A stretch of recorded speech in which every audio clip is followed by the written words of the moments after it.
पुरी की महिमा को समझ करके, सुखम स्वपुरियम, भगवान की अपनी नगरी, भगवान का अपना घर द्वारिका में, इस भाव से अगर हम प्रवेश करें कि हम भगवान के घर में जा रहे हैं।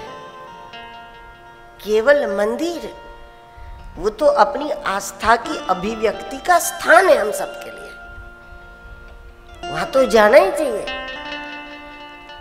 लेकिन द्वारिका नाथ का घर तो उतना नहीं।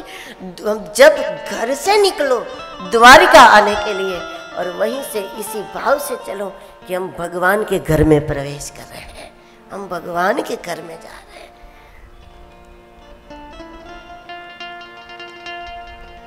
हम अलौकिक घर में जा रहे हैं, हम अलौकिक भवन में जा रहे हैं। महिमा को मन में धारण करके जब धाम में प्रवेश करें और इसी भाव के साथ किसी भी कोने में बैठ करके थोड़ा भी आत्मचिंतन करेंगे तो बहुत जल्दी द्वारिका की भूमि का बनाने में सहायता करेगी।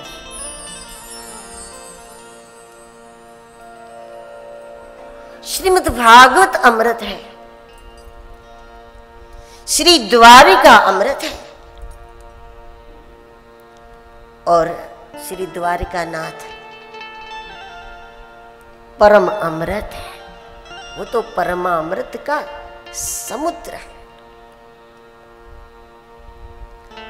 यहां मृत्यु का अस्तित्व नहीं है। द्वारिका की घटना है। स्वयं भगवान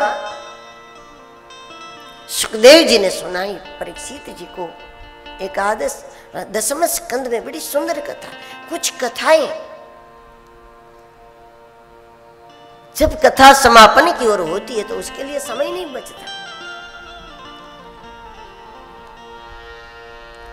द्वारिका की एक घटना सुखदेव जी ने सुनाई परीक्षित को कि द्वारिका में एक ब्राह्मण का पुत्र पैदा होते ही मर गया। इसी बहुत सुंदर सुंदर कथा है। जब तब टाइम नहीं बचता 6वें 7वें दिन हमारे। सुखदेव जी ने बताया द्वारिका में एक ब्राह्मण के यहां पुत्र जन्म हुआ और पैदा होते ही मर गया। वो ब्राह्मण देवता अपना पुत्र लेकर के पहुंचे भगवान के सामने, जहां अर्जुन भी बैठे थे, द्वारिका नाथ भी थे, और वहां उसने अपना बेटा रख दिया। रोते हुए कहा कि देखो ये हमारी हालत। जहां राजा अच्छा हो, धर्मात्मा हो, पुण्यवान हो, वहां तो ऐसा नहीं होना चाहिए। शायद शासकों की निर्दयता, शासकों की धर्महीनता, उसी के कारण हमारी रक्षा नहीं हो रही। कुछ समय बाद उसके यहां दूसरा पुत्र हुआ, वो भी जीवित नहीं रहा। वो उसको भी लेकर आया, उसने रखा। भगवान की ये एक लीला थी। कुछ समय बाद तीसरा पुत्र हुआ। इसी प्रकार 9वां पुत्र हुआ, एक भी जीवित नहीं। जब 9वां पुत्र हुआ, उसको भी लेकर के वो आया और उसी प्रकार रखा।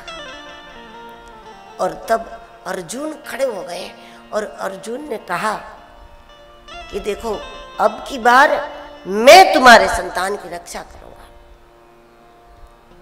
शायद यहां कोई नहीं है हमारे जैसा धनुर्धर।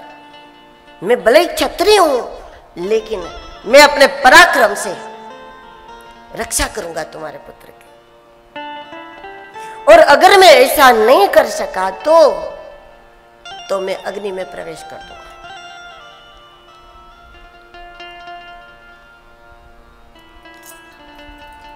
उस ब्राह्मण देवता ने कहा कि देखो अर्जुन, प्रतिज्ञा की जल्दी मत करो, यहां कृष्ण है, यहां दाऊ है, अनिरुद्ध है, प्रद्युम्न है, ऐसे ऐसे वीर योद्धा यहां पर है और वो भी नहीं कर पाए तो तुम क्या करोगे? अब अर्जुन ने अहंकार में आकर के कहा कि देखो, ना हम संकर्षणो ब्रह्मन ना कृष्ण, मैं दाऊ नहीं हूं, मैं कृष्ण भी नहीं हूं, मैं प्रद्युम्न नहीं हूं, मैं अनिरुद्ध नहीं हूं, अहम वा अर्जुनो नाम, मैं अर्जुन हूं, मतलब कि मैं सबसे ऊपर हूं।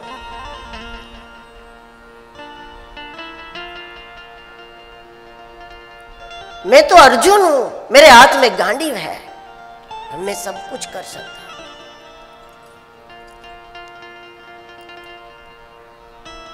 और जब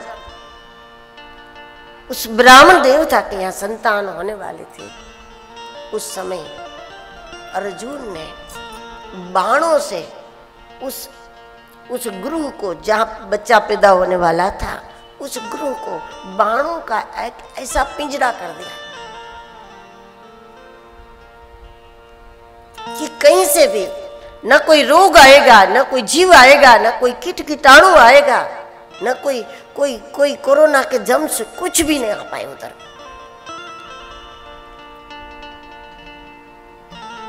लेकिन बावजूद उसके, जैसे ही बच्चा पैदा हुआ और चला गया।